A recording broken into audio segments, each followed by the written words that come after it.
was having that with Claire Venegas, our former executive director, but my concern was that including Buckster, excuse me. Sorry to interrupt, Buck. He telegraphs very effectively.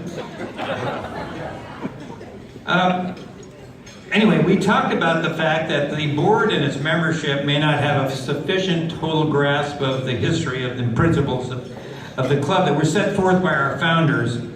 For those of you that don't know, this club is the oldest political action group in the entire country. It was founded in 1962 by Dr. Arnold Beckman, Bob Beaver, Walter Knott, Cy Fleur, and others.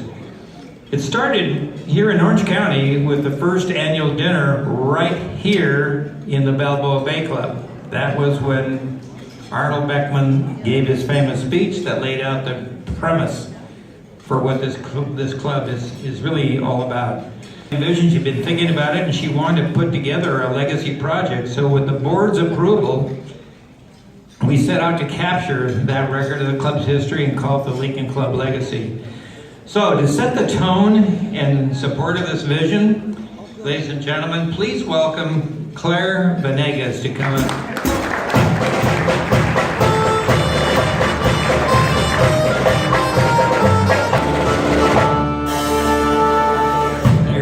Is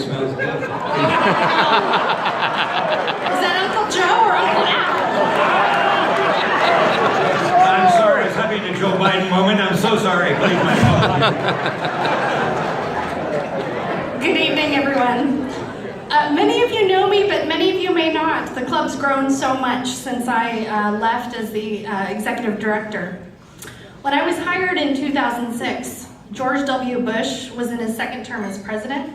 Republicans had just lost control of Congress, and Nancy Pelosi had taken the helm as Speaker of the House. The year was a good one for me personally. I had just married my husband Matt. That was 13 years ago.